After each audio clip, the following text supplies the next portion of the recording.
Continuando o Egito, esta aula linda, deliciosa. Vamos falar de escultura agora? De uma certa maneira, gente, quando eu estava falando do templo de Abu Simbel, daquelas esculturas, daqueles retratos do Ramsés II de 20 metros de altura, eu já comecei a falar de escultura, né? Mas vamos lá. Primeiro, o termo usado para denominar escultor no Antigo Egito era aquele que mantém vivo. Mais uma vez, a força da imagem. Como eu disse para vocês, né? Ninguém é um dia pré-histórico e acorda civilizado, não. A coisa vai passando. Lembra do bisonte, que eles acreditavam que ter a imagem do bisonte significava ter ele? Agora o escultor é aquele que mantém vivo, né? A imagem é vida. Bom, como que começa essa questão da vida da imagem? Começa assim: o faraó morria, mumificava o corpo todo, né? E ia ser guardado, muito bem guardado, lá no túmulo, pirâmides. Bom, o seu sarcófago tinha trocentos mil coberturas. Tinha o ataúde primeiro, o ataúde intermediário, o ataúde até a tampa do sarcófago, ou seja, super, hiper, trans, mega protegido. E ainda o sarcófago com a imagem do faraó. Por quê? Porque a alma, ela ia ser julgada por Osíris lá no mundo dos mortos. E quando ela era liberada, ela voltava para pegar o seu corpinho. Quando ela voltava para pegar o seu corpinho, ela não podia errar de corpo. Então, a escultura nasce dessa necessidade do retrato, da identificação. Então, o sarcófago é esculpido já no retrato do faraó, e ali naquela câmara funerária você sempre vai ter esculturas que retratam, né, o morto, para que a alma, chamada Ka, encontrasse o seu corpinho. E é engraçado porque eles achavam o seguinte: e se alguma coisa acontecesse, algum dano acontecesse com a múmia? Então eles tinham ali as esculturas para sinalizar que ali era o local para você ir buscar a pessoa certa, né? Muito louco isso também. Daí nasce essa questão da escultura através do retrato. É óbvio que quando a gente fala lá das esculturas de Abu Simbel, do Ramsés II, que já é novo império, já é também uma marcação de território, uma questão de poder. Nessa época do Ramsés, o povo lá de baixo, o povo da Núbia, que era outro país que não fazia parte do Egito, estava começando a querer encher o saco, atacar lá a parte sul, né, a parte lá de baixo, e o poder estava mais lá para cima. Aí o Ramsés resolveu fazer esse templo lá para afirmar poder, para marcar território, né, para enxotar os núbios, para mostrar: ó, eu tô aqui, não vem não que não tem, né? E aí é óbvio que essas esculturas nesse tamanho todo não tinha necessidade, né? Não bastava uma escultura pequena para a alma encontrar. Mas aí também é expressão de poder, as coisas se misturam mais uma vez, o espiritual à questão do poder, né? Bom, daí nasce a escultura. Eu preciso te falar tecnicamente da escultura para vocês. A escultura egípcia, ela vai ser sempre muito realista no que diz respeito aos traços, né? Para que, de uma certa maneira, a alma encontrasse o corpo certo.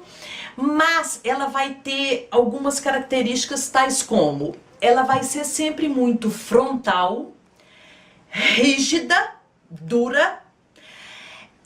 Geralmente, quando ela tanto em pé quanto sentada, mas a mais característica é em pé, os braços colados ao corpo, punhos cerrados e colados ao corpo, sempre um pé na frente do outro, parecendo que estão dando um passo, e essa rigidez e esse frontalismo, e tem um caráter monolítico, ou seja, litos, pedra, monolítico, estão sempre pregados, grudados, são sempre dependentes de um bloco de pedra.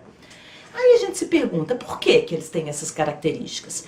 Pensa bem, gente, Se eles querem chegar com tudo íntegro, inteiro, eles acreditam que eles precisam de tudo, né, íntegro para outra vida. Imagine você aquelas esculturas à la Grécia com as mãos, né, tudo quebrado. Você vê na Grécia, tudo sem cabeça, sem braço, perneta, maneta. Então, acredita-se que essa rigidez, né, essa coisa colada, rígida, um bloco, quase um bloco de pedra, esse caráter monolítico, seja para que não, ao longo do tempo, isso não se estragasse, não quebrasse e chegasse inteiro para outra vida. Que é muito legal e eu acredito muito nisso. Então, tanto em pé, como nesse trio que a gente vê o faraó Miquerinos, lá das pirâmides, Kefren, Miquerinos, Kelps, o faraó Miquerinos entre duas deusas. É interessante, você vê ele frontal, rígido, as duas deusas também. Ele dá as mãos para uma deusa, que é a deusa do bem, e cerra os punhos para outra, que representa o mal. Pregado no bloco de pedra.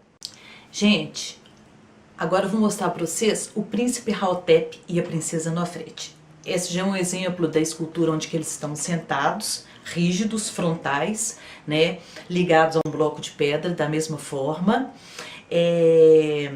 Reparem como que está tudo colado ao corpo, né, tanto dela quanto dele.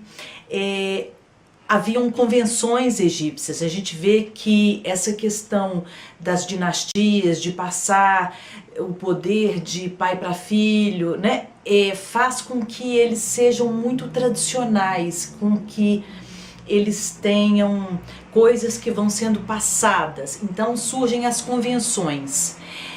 Uma dessas convenções é o homem ser pintado com a pele amarronzada, escuro, e a mulher muito clarinha.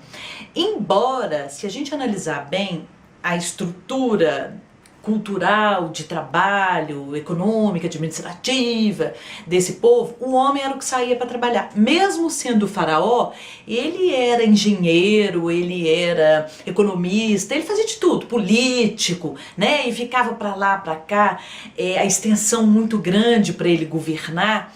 E a mulher é aquela que ficava mais reclusa nos palácios. Então daí a questão de África, né? Nilo, África, Egito, África, de ter sol muito quente, do homem viver sempre com a pele mais escura, mais queimada do que a mulher, né? Bom, quando a gente olha esse casal, a gente vê a questão dos olhos muito marcados, porque o olho, aquele de Horus que tudo vê, o Edjat,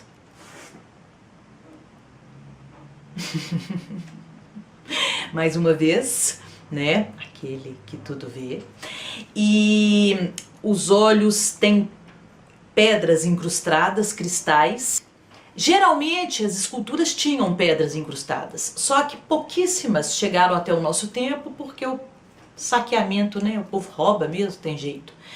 E outra coisa que é interessante, uma curiosidade super legal, é que eles usavam na maquiagem uma sombra verde, que era proveniente de uma pedra preciosa chamada malaquita, de cor verde malva, que era macerada, triturada, e eles passavam nas pálpebras. Quer dizer, eu tô de azul hoje, né? Mas são as cores egípcias, o que eu posso fazer? Mas essa pedra, que era verde malva, não era à toa que eles passavam, não era só por uma questão estética, não. O verde tem o poder de neutralizar o fulgor dos raios solares, que o sol era muito forte. Vocês estão achando que isso... Lembra uma época que os bonés tinham na aba aqui verde bandeira? Eu vou até mostrar um exemplo para vocês. Era por isso, para neutralizar, né, a intensidade dos raios solares. E também porque nessa pedra, um dos componentes dela era o carbonato de cobre, que servia como desinfetante contra as moscas, porque como essa região é uma região quente e úmida, há coalhado de mosca, né? Olha que bacana também. Questão da história da maquiagem, hein? Né? Arte, tudo. Outra coisa que eu quero ressaltar da escultura é o caráter geométrico que ela tem. Né? Ela se parece muito com aquele final da Mesopotâmia, lembra da barba cerrada, angulosa, geométrica? a escultura egípcia, ela é muito geométrica e ela tem um caráter hierático, né, que é o caráter sagrado, tanto na questão do sagrado como do divino, como do real, né, do poder. Gente, próxima aula é a última aula do Egito, hein? Conto com vocês. Continuem comigo, me curtam, se inscrevam, ok? Estão gostando? Legal demais, né? Tchau! Tchau! Fica comigo! Tchau!